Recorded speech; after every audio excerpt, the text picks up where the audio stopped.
पियाजे का संज्ञानात्मक विकास सिद्धांत स्विस मनोवैज्ञानिक जीन पियाजे ने बच्चों में संज्ञानात्मक विकास कॉग्निटिव डेवलपमेंट की प्रक्रिया को समझाने के लिए एक व्यापक सिद्धांत प्रस्तुत किया। पियाजे के अनुसार संज्ञानात्मक विकास एक क्रमिक और चरणबद्ध प्रक्रिया है जिसमें बच्चे अपनी उम्र और अनुभवों के आधार पर ज्ञान और समझ विकसित करते हैं। पियाजे ने यह सिद्ध किया कि बच्चे केवल छोटे वयस्क नहीं होते हैं, बल्कि वे अपनी सोचने और समझने की क्षमता को उम्र के साथ विकसित करते हैं। मुख्य अवधारणाएं, की कॉन्सेप्ट्स ऑफ थियोरी। पियाजे का सिद्धांत कुछ प्रमुख अवधारणाओं पर आधारित है। 1. स्कीमा। स्कीमा मानसिक ढांचे या संरचनाएं हैं जिनके माध्यम से व्यक्ति अपने अनुभवों और ज्ञान को व्यवस्थित करता है। यह ज्ञान को संगठित करने और नए अनुभवों को समझने का तरीका है। उदाहरण, एक बच्चा कुत्ता शब्द को सभी 4 पैरों वाले जानवरों के लिए उपयोग कर सकता है। यह उसका स्कीमा है। अनुकूलन वह प्रक्रिया है जिसके द्वारा व्यक्ति अपने स्कीमाओं को बदलकर नए अनुभवों को समझने में सक्षम होता है। अनुकूलन के 2 प्रकार होते हैं। समायोजन, असिमिलेशन। यह वह प्रक्रिया है जिसमें व्यक्ति नए अनुभवों को पहले से मौजूद स्कीमाओं में फिट कर लेता है। उदाहरण, यदि बच्चा पहले से कुत्ता जानता है और वह एक बिल्ली देखता है तो वह उसे भी कुत्ता कह सकता है। समायोजन, अकोमोडेशन। यह वह प्रक्रिया है जिसमें व्यक्ति अपने स्कीमाओं को नए अनुभवों के अनुसार बदलता है। उदाहरण, बच्चा सीखता है कि कुत्ता और बिल्ली अलग अलग जानवर हैं और उसके स्कीमा में बदलाव होता है। यह वह प्रक्रिया है जिसमें व्यक्ति अपने स्कीमाओं को समायोजित करके बाहरी दुनिया के साथ संतुलन बनाए रखता है। यह संज्ञानात्मक विकास को प्रेरित करता है और बच्चों को अधिक जटिल विचार करने में मदद करता है। संज्ञानात्मक संघर्ष, कॉग्निटिव कॉन्फ्लिक्ट। जब बच्चे को अपने स्कीमाओं से मेल न खाने वाला अनुभव होता है तो वह संज्ञानात्मक असंतुलन, कॉग्निटिव डिसइक्विलिब्रियम महसूस करता है, जिसे हल करने के लिए वह अपने स्कीमा को संशोधित करता है। संज्ञानात्मक विकास के चरण, स्टेजेस ऑफ कॉग्निटिव डेवलपमेंट। पियाजे ने संज्ञानात्मक विकास को 4 चरणों में विभाजित किया है। प्रत्येक चरण में बच्चे की सोचने, समझने और सीखने की क्षमता में बदलाव होता है। चरण, उम्र, मुख्य विशेषताएं, की कैरेक्टरिस्टिक्स 4 चरणों में इनका है।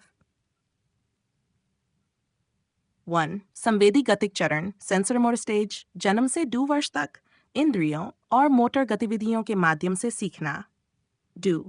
पूर्व संक्रियात्मक चरण, 2 से 7 वर्ष।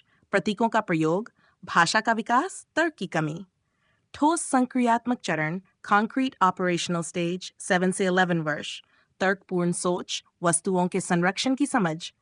औपचारिक संक्रियात्मक चरण, फॉर्मल ऑपरेशनल स्टेज, 2 वर्ष और उससे अधिक। अमूर्त और तार्किक सोच, परिकल्पनात्मक तर्क।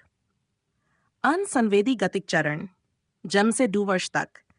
इस चरण में शिशु अपने पर्यावरण के साथ इंद्रियों जैसे देखना, सुनना और मोटर क्रियाओं जैसे पकड़ना, रेंगना के माध्यम से बातचीत करता है। मुख्य विशेषताएं, वस्तु परमानेंस। बच्चा यह समझता है कि कोई वस्तु तब भी मौजूद रहती है जब वह उसकी दृष्टि से ओझल हो जाती है। यदि एक खिलौना छिपा दिया जाता है तो बच्चा उसे ढूंढने का प्रयास करेगा। कारण और प्रभाव की समझ, कॉज एंड इफेक्ट। बच्चा समझता है कि उसकी क्रियाओं से कुछ परिणाम उत्पन्न होते हैं। पूर्व संक्रियात्मक चरण, प्री ऑपरेशनल स्टेज। इस चरण में बच्चा प्रतीकों और भाषा का उपयोग करना सीखता है, लेकिन तर्कपूर्ण और तार्किक सोच का विकास नहीं होता है। मुख्य विशेषताएं, स्वकेंद्रितता, ईगोसेंट्रिज्म। बच्चा इसमें असमर्थ होता है कि दूसरे लोग भी अलग दृष्टिकोण रख सकते हैं। उदाहरण, यदि बच्चा किसी अन्य व्यक्ति से बात कर रहा है तो वह मानता है कि सामने वाला भी वही देख रहा है जो वह देख रहा है। प्रतीकात्मक सिंकिंग। बच्चा खेल में प्रतीकों का उपयोग करता है। उदाहरण, वह लकड़ी को तलवार समझकर खेल सकता है। संरक्षण की कमीशन। बच्चा यह समझने में असमर्थ होता है कि वस्तु की मात्रा उसके आकार या स्वरूप बदलने से नहीं बदलती। उदाहरण, यदि पानी को एक गिलास से दूसरे बड़े गिलास में डाला जाता है तो बच्चा सोच सकता है कि पानी अधिक हो गया है। ठोस संक्रियात्मक चरण 7 से 11 वर्ष तक। इस चरण में बच्चे तर्कपूर्ण और तार्किक सोच विकसित करते हैं, लेकिन ये केवल ठोस वस्तुओं और स्थितियों तक ही सीमित रहती है। मुख्य विशेषताएं। संरक्षण की समझ। बच्चा ये समझने में सक्षम होता है कि वस्तु की मात्रा उसके स्वरूप बदलने से नहीं बदलती। वर्गीकरण।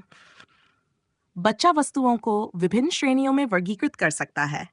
उदाहरण, फल और सब्जियों को अलग अलग करना। सीरिएशन।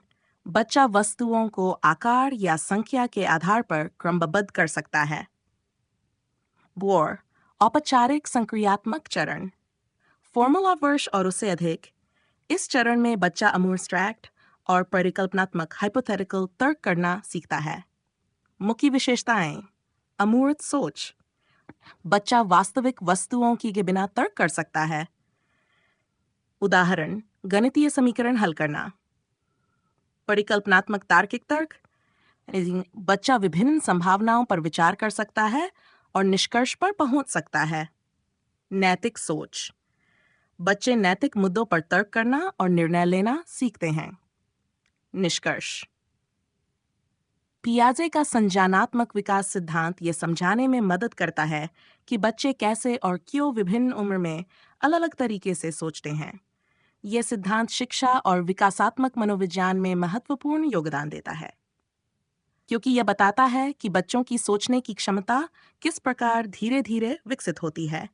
शिक्षकों और अभिभावकों को बच्चों की संज्ञानात्मक क्षमताओं को समझने और उनके अनुसार उनकी शिक्षा और गतिविधियों को डिजाइन करने में यह सिद्धांत मदद करता है।